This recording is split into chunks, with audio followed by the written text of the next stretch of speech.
Hello everyone, welcome to my channel. This is Sinag from Sinagstrology, and for today's reading, we're going to do a reading on Jeonghan and Wonwoo's first single album titled This Month. So today is June 16, 2024, and the album will be released tomorrow, June 17. So I wanted to do this immediately before it is released.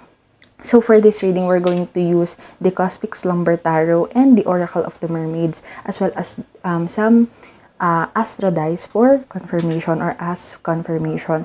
So to give you a layout of how this reading will go, or what are we going to talk about in this reading. So first, we're going to ask why them for this subunit, because there are a lot of there are 13 of them in 17, right? So I'm curious as to why the two of them, why they're pairing, what makes them work, and why them, basically. So the next one, we're going to look at the two of them as individuals, their feelings about the album, and then after that, we're going to see the people's perception and opinions about the album and about their pairing after the release of their album. And then lastly, we're going to look at their future as subunit after this album. So I think I am called to do a different deck for their feelings about the album separately. So I'm going to think about that as we go along. So but right now, for the first part, we're going to use these decks here. So let's now move on to the first question. So our first question is, why them? Why Jeonghan and Wonwoo for this subunit? So let's see. So I'm going to take 1 oracle cards and 3 tarot cards for this one. Let's start with the tarot cards. Why them? I need 3 tarot cards. And I'm going to take reversals as well. 6 of Pentacles in reverse. Queen of Torches in reverse. Why them? 10 of Pentacles upright.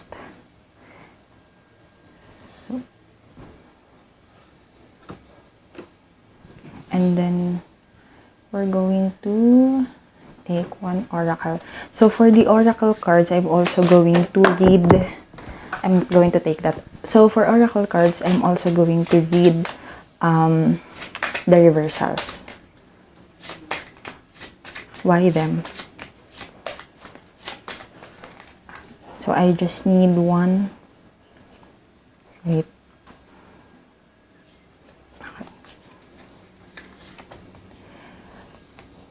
Number 5, Song of the Siren, the call summoning voice to acknowledge in reverse. So let's read, and let's also roll the astro dice. I'm sorry. Let's roll the astro dice for confirmation. So we have, range. We have Neptune, the 12th house, and Scorpio. Neptune and Scorpio in the 12th house. Oh. Okay, so this is all alleged for entertainment purposes only, but from what I'm seeing here, it feels like Jeonghan and Wonwoo weren't actually. This pairing was not planned. From the 6 of Pentacles in reverse here, I feel like it is not planned. Like, it just happened. There's basically a Queen of Wands, or a person here with the Queen of Wands energy, who's bold and fiery, ambitious and passionate, and very creative. However, because it is in reverse, I think that this person was either having, whoever this person is, it's someone who has a say on the 17 members, or what they're going to release. So this person, the Queen of Wands person, basically was in a rut or has a mental block when it comes to creativity, and chose from this Song of the Siren in reverse. I feel like Jeonghan and Wonwoo's pairing was not planned, and the reason why they are picked for the subunit specifically is because I am in the energy of this Queen of Wands who chose them to be the next subunit or subgroup in 17 to release a song or to release something. It feels like this person handpicked the two members who wasn't acknowledged yet, or whose talent was not that shown, whose talent was not that celebrated as much as the other members. Or in their perspective, the two person who has not yet achieved a lot in terms of accolades. Because there's definitely a potential here. There's definitely a allure with the two of them. It's just that it wasn't honed, it wasn't shown. And so this person here, the Queen of Wands person here, having the mental block or mental block in terms of creativity, have chosen this two person who has the potential, because they obviously knew that they will make money, because aside from 17 having their name, and aside from them having their name, they are already known in this industry. Both of them, Jeonghan and Wonwoo, has that is very appealing to everyone. They have that sex appeal, and they are both mysterious and alluring in their own way. They basically, from what I'm seeing, they both have that aesthetic, or they both have the allure of Pisces and Scorpio energy. So they both can complement each other well in that way. And so that's why the concept, or from what we've seen in the teasers of this man, they look like I can't really pinpoint what their aesthetic look like, but they look like the corpse bride but vampire, and really, really handsome. So I mean, it works. Their aesthetic works. They work visually, and I think they were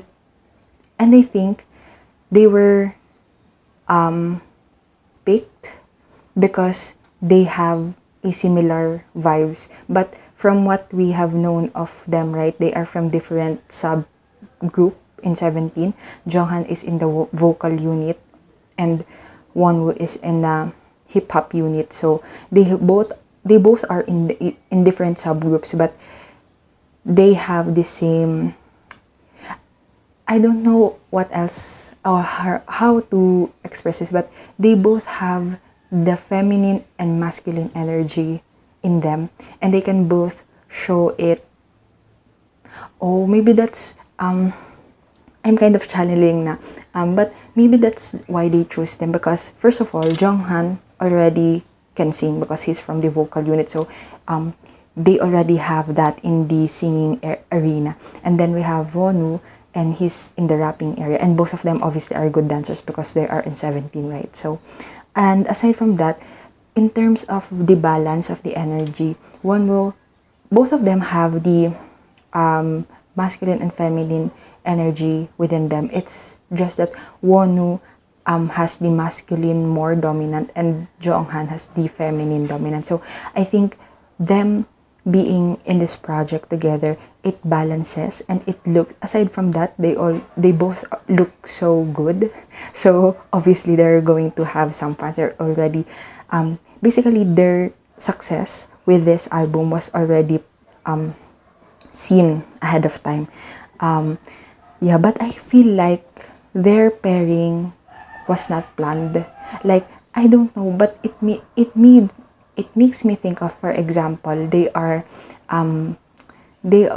for example, spending time together, the members and the someone from the executive team, or someone who has a control on the releases of their projects. And then during, for example, I'm seeing a dinner, and then someone is joking, oh, why don't you two became a subunit, or why don't you two release a single together as duet? And I think that started from there.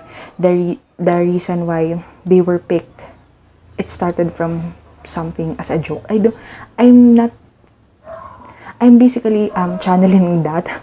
I feel like someone made a joke, and I don't know why, but in my head I'm hearing Hoshi's voice. So maybe Hoshi is the one who made that joke, but someone made a joke. And then this person here, the Queen of Wands, I don't know, maybe this is Woozy as well, so we don't know. But so this Queen of Wands, something clicked in that person's mind regarding Jeonghan and Wonwoo's. And after like thinking about it, after thinking about Wonwoo and Jeonghan, they came to realize that yes, they have their potential. They obviously are going to make the money. And then basically what happened is the joke, someone told a joke about the two of them, and then this Queen of Wands person think internalized it, and after that, in this Queen of Wands mind, they both have the chemistry to be in a subunit. And then after her like confirming that these two can work together, then the concept happened, which we'll see in this month. So I'm looking forward to what the album will be like, because I feel like it will lead, or it will lean on the sexier side, but also in a what do you call this, in a very, I don't know how to say, but basically a combination of Pisces and Scorpio energy, like otherworldly, like, but sexy and alluring and mysterious. So basically Neptune, the 12 house, and Scorpio, basically this this trio here. So that's it for the why them for the subunit.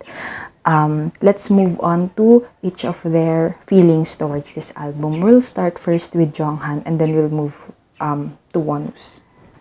I decided to not use different decks for this one, so we're just going to use the two decks all throughout. So we're now going to see what are Jeonghan's feelings, our expectations, and all of that about this album. Spirit,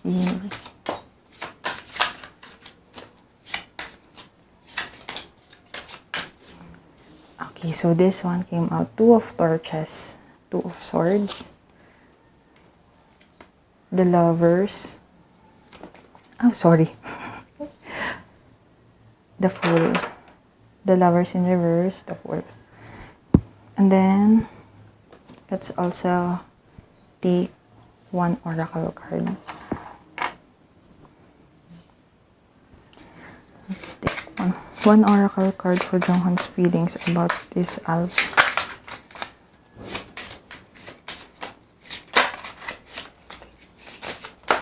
Okay, let's take that. Song of the Siren, OMG. Okay, wait.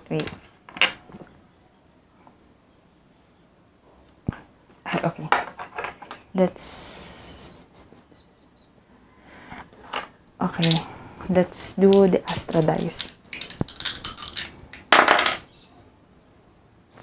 We have 11th house, Cancer, and the Moon.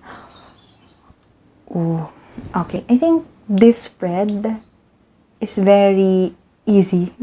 I mean, Jeonghan's feelings is very easy to decipher. So first of all, we have again this oracle, Song of the Siren, the call summoning voice to acknowledge. So first of all, I think that Jeonghan was forced to do this. With the lovers in reverse and the two torches in here, or the two of wands, I feel like this collaboration, or this partnership, or this subunit with Wonwoo isn't something that he expected, isn't something that he already planned by the start of the year. I feel like he was offered this option, and then he just went through with it. Just like that. He didn't actually like plan, and I don't think he actually has a say whether he should not do this or do this.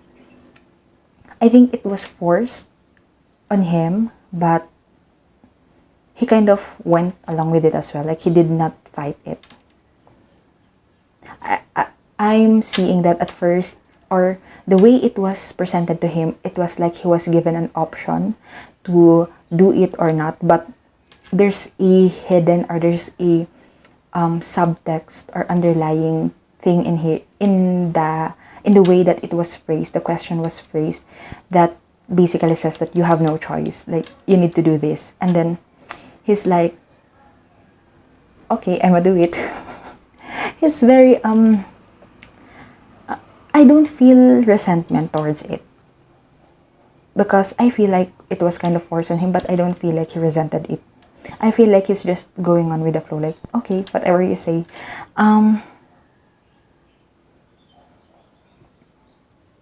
Yeah, because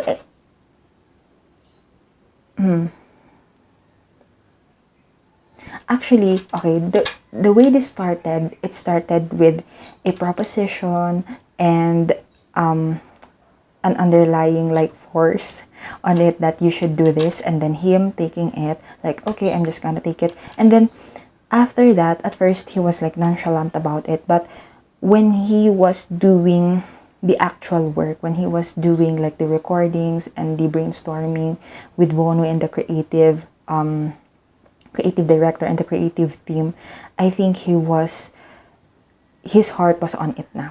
Like, he recognized that this is really for him. Like, at first he was like, okay, I'm just do it because you say so. But upon knowing what to do, or upon, I don't know, but after brainstorming, after all of that, along the way, he began to like what he was doing. Like, he began to enjoy it, and he began to look forward to it. As you can see, this fool is looking happy towards here in the future. So yeah, and he basically become attached to it. He become attached to this project, and I feel like because of this, he now feels validated with his talent. Because honestly, when you are in a group with 13 members, it's hard for you to shine, especially when you can all sing, you can all dance, you can rap, or basically it's hard to shine when you have a lot of members. But I feel like in the middle of this project, he can now see that, oh, maybe it's my time to shine. Maybe I have something within me that warrants me being here, me being part of the group, me being part of this industry. So I like this energy with him. He becomes attached to this. Like, I feel like when they are invited in not variety show, but when they are asked questions about this, he's going to be really passionate about it. I don't know if he's going to talk about, at first he don't like, it's not that he don't like he don't have a choice but to take this, but he's definitely going to be the one who's very excited talking about this on interviews, And when he's asked, because of this moon in Cancer here, like he is now attached to this project. In the 11th house. Yeah. He may be bragging this as well to his friends. I think, or I feel like, after this release, he's going to be the one he's going to be posting a lot. Like, I'm excited to look at their social media because I follow them on their Instagram. So, I feel like, aside from, between him and Wonwoo, I think he's the one who's going to post a lot about this. And he's going to be really, really proud of it. Yeah, it's a good energy. It started a little, but overall, I think Jeonghan really is now invested with it, and he wants this to be okay. I think because he also showed more of himself in this one, in the creation of this project. This is channeling, and like, I feel like he contributed a lot more in this one because he finally find his groove, and I just feel like he really enjoys this one. Yeah, that's basically it for Jeonghan's reading. So let's now move on to Wonwoo's reading, or Wonwoo's feelings towards this album. Okay, so let's now move on to to Wonwoo's feelings or perceptions about this album.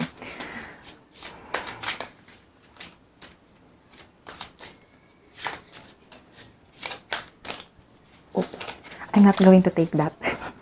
I'm not going to take that. So,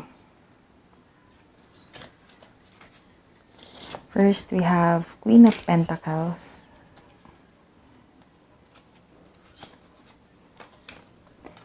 Four of Swords,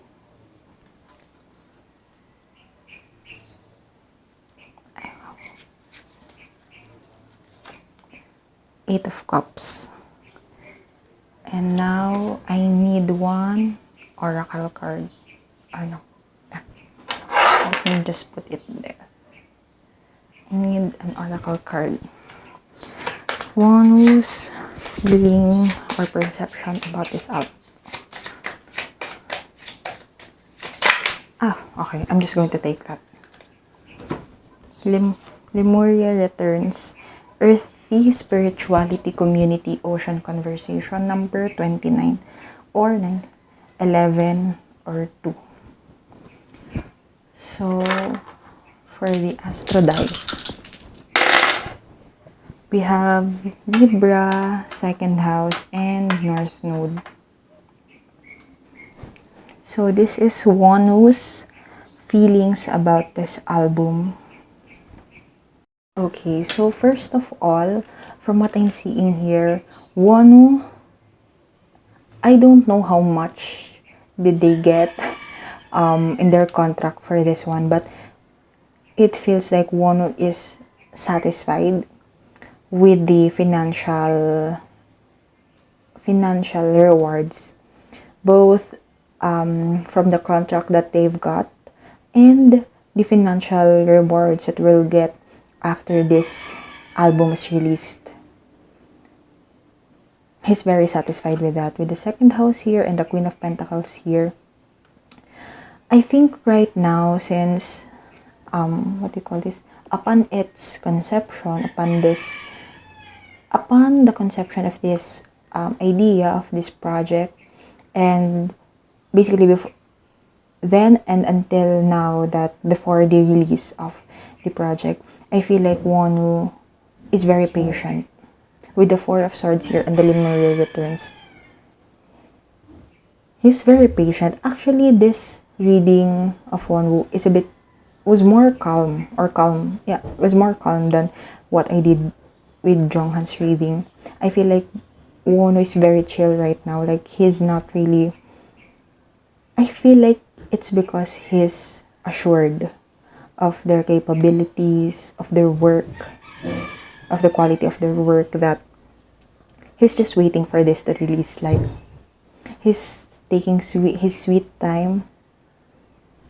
He's the actual nonchalant. Yes, and I think this project actually made him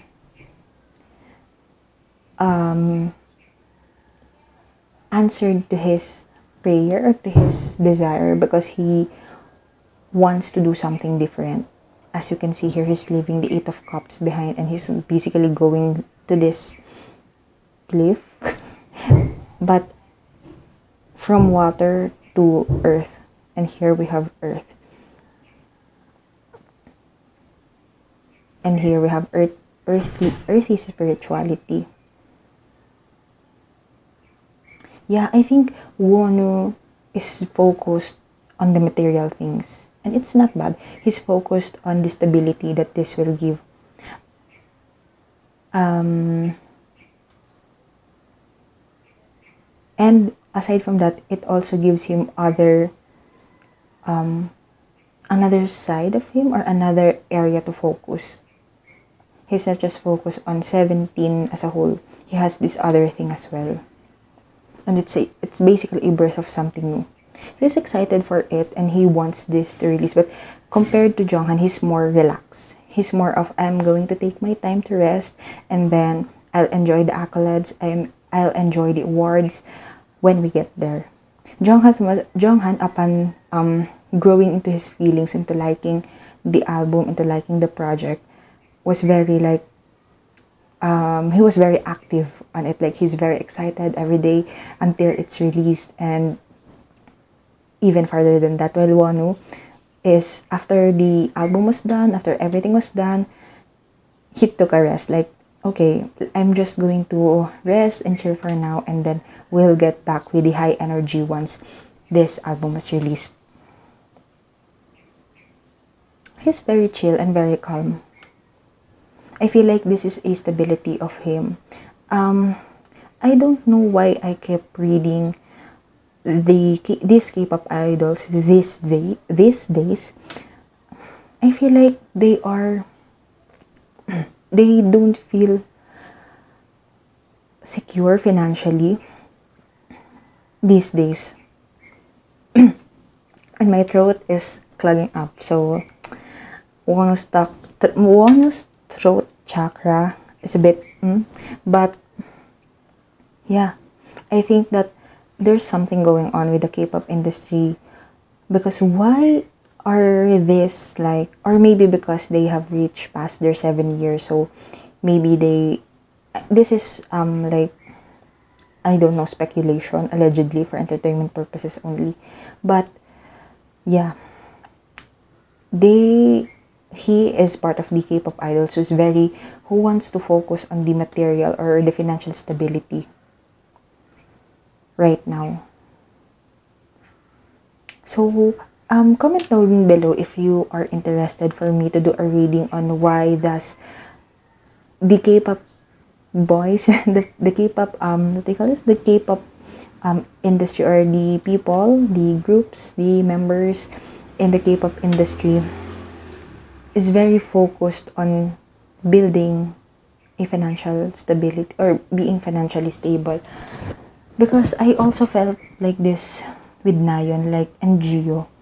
They're very focused on, is there something going on? Like, is the K-pop industry not that what they call this, profitable na? I don't know. Comment down below if you're interested to I burp. I don't know if that makes sense, but from what I've heard from the Karmic DF, burping is a sign of confirmation. So I don't know if that makes sense, but so yeah, that's basically it for Wonwoo. His focus on the financial stability on his material possession side. Libra, yeah, more on that. So that's it for Wonwoo. So let's move on to the next. The people's perception or opinions about this album when it is released. Okay, so for this time, we're going to look at the people's perception or opinions about this album once it is released.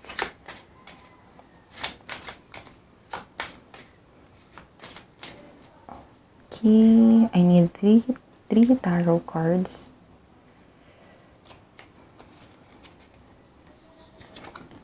You have Seven of Cups in reverse. Seven of Cups in reverse. King of Pentacles upright. We have people's perception. Last, we have Seven of Pentacles in the reverse. And now we need, or I need, last oracle card. People's perception, opinions about this album once. Okay, I'm going to take that. Ooh. Number 1, beauty, grace, loveliness, integrity of form and spirit. Oh, I'm sorry for the glare. Anyway, it is what it is. So for the Astro dice, I'm sorry. Pisces, second house, and North Node. So I'm sorry for the glare, but it is what it is. Wait, let me just... No, there's still glare. So anyway, from what I'm picking up here, their CEO will definitely be happy about it. Because this album, with the second house in here, will be a huge success. I even think that they will get a number 1 on something because there's number 1 in here. Yeah, I think they might get that. So in the company side, they're going to be very happy about it because it received the financial success that it wanted or they expected for this album to have. On the fans and the non-fan side, on the public side, I feel like, okay, for the fans, I feel like they waited for this and they are happy that this is finally released. Even though, for me personally, even though I feel like this was a short notice, I think the fans really love upon seeing the duo, upon seeing who is going to be part of this project. I think they are really excited and they wanted to get their hands on the album. Yeah, the fans are waiting on it. And then for both the fans and the non-fans, I feel like they will enjoy this. I feel like this album will be enjoyed by the majority of people. And that's why I think that it might win over the other options or the other competition during that time in music shows. I feel like this is the album that's going to be preferred, or the song is going to be preferred, and both the general public and the fans will like it. With the beauty in here, I think the beauty in here makes me think of really enjoying the visuals, especially in this one. And this what do you call this, mermaid in here actually has the same vibe on one of Wonwoo and Jeonghan's what do you call this, concept photo, wherein they are wearing a veil. And yeah, so I feel like the aesthetic of this video, or no, video, the aesthetic of their album, their music videos, and the two of them during their promotions was a big factor because it really hooks their aesthetic, their beauty, their yeah, basically that's what's going to hook a lot of people initially, and then when they listen at the song and the everything, when they listen on it, and yeah, I feel like they will enjoy it. I think this is going to be enjoyed by many. And they are going to, I mean, we already saw that in the concept photos that they released, but I feel like they will have a dark look on them, like a dark vibes, a scary but sexy vibes. But they're also, it's really hard for me to pinpoint what or how to explain this aesthetic, but the dreaminess of Pisces alongside the mysterious and alluring side of the Scorpio. That's what I'm seeing. And I feel like they're going to have a very good run of this project. So I'm excited to do the next question, the next reading about their future, because I can already see from here palang that this is the subunit where they could be more projects for them, because they have the chemistry and they have the people's attention.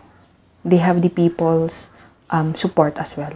Not just any people, but the executives, the non-K-pop fans, the K-pop fans, all of them will like this one. All of them will enjoy this project and will support. Maybe they're also going to win 7 wins, because there's 7 here. But I see a number 1 from them.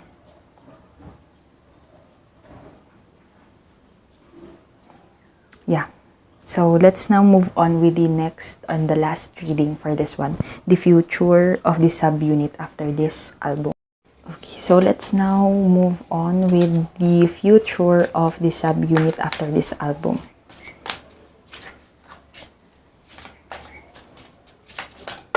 Okay. I'm not going to take that. So we have Prince of Pentacles, Knight of Pentacles in reverse, Ace of Torches, Ace of Wands, upright,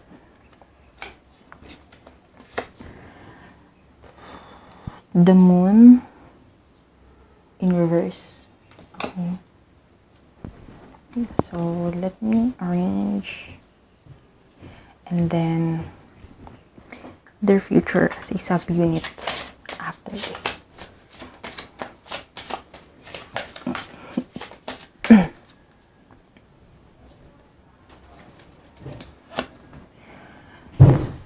Number 41, reduced to 5, sisterhood, friendship, allies, compatible souls, loyalty, joy, delight. Okay. Prince of Pentacles, Knight of Pentacles in reverse, the Moon. For the Astro dice, okay, I'm going to take that. We have the first house, Jupiter, and Gemini.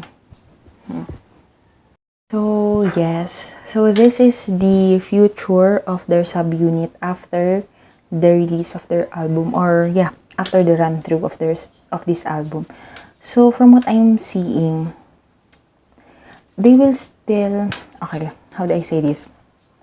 They will have a lot of offers. For example, offers for modeling, photo shoot, advertisements, and other projects. They're going to have a lot of offers, but they need to be careful. If someone from their team is watching this, they need to be careful not to take everything and to be choosy when it comes to choosing, because from the Prince of Pentacles and the Jupiter in here, they will have abundance. They will have a lot of offers, but from what I'm seeing, not everything, not every offer will be good for their brand or will not fit them. So they need to be careful on what projects they're taking. But there's definitely going to be another project between the two of them. Honestly, from what I'm seeing, I don't see this as another album, but there's something that they're going to work together with. The next, okay, there's a new project that they're going to do next after this album, but it is definitely not another album or a new single. So I don't know what that is, but it's definitely on the works, or I feel like they already have an idea of on what it is, but it's still in the earlier stage. So I feel like after this, Gemini, the first house. I feel like after this, they basically are going to focus more on their overall, like 17, their group. So there's probably not going to be a comeback anytime soon. Yeah. If there's going to be a comeback, it's going to be a comeback, a 17's comeback, not a Jeonghan x Wonwoo's comeback. But they will work on other things, or at least one another thing. And yeah, from what I'm seeing, I think this offers, they're going to have a lot of offers. I see magazine, I see brand, I see photo shoots, I see advertisements, more on that lane wherein they are just showing their visuals, because I think that's what fits them. But I also think that they might do something that involves speaking. Maybe they're going to be a guest in a variety show, or in a talk show, or maybe they're going to be hosting their own talk show on their YouTube channel, or basically we're getting to know more. We're getting to know more of them as a person. I think part of the promotions, that will be part of the promotions, like them attending to, aside from doing magazine photo shoots and advertisements, they're also going to attend to shows wherein they are going to speak, wherein they are going to show themselves, like their true selves. But after this album, aside from that, they're going to be focused more on the 17 as a whole unit. Yeah. So that's it for, I think that that's it. That's it for this reading about Jeonghan and Wonwoo's first single album titled That Man. Yeah, this one, which is to be released on tomorrow, June 17, 2024. So, yes, I think this is going to be a commercial success on their part, and it's going to be loved by the executives, the fans, the non-fans, everyone. And this is a really interesting, this is really a very interesting reading for me. Wonwoo is very chill, like I expected. Jeonghan, that's very what I've seen on his feelings, allegedly for entertainment purposes only, is very interesting. And yes, if you want me to do more of this kind of readings of an upcoming album's release, of 17's members, I have plans on doing that, because I'm a carrot, so obviously I'm going to gravitate toward, I'm going to at least my likes, or my desire my likes gravitates towards reading about my faves. So if you like that, then definitely follow, like this video, subscribe to my channel so that you'll be notified when I release new videos. And what else? Comment down below what you want me to read next. It could be K-pop, not K-pop, pick a card, which all of those I'm going to do. I'm just taking my time, and yeah, that's all for this video. Thank you so much for watching. Thank you so much for the universe for letting me read today. And thank you so much for the higher self and spirit guides of Jeonghan and Wonwoo for letting me tap into their energy for this reading. So I hope everyone enjoyed, and I hope you learned something new. And yeah, let's support them on this first single album. And I'll see you on my next one. Thank you so much for watching again, and bye-bye!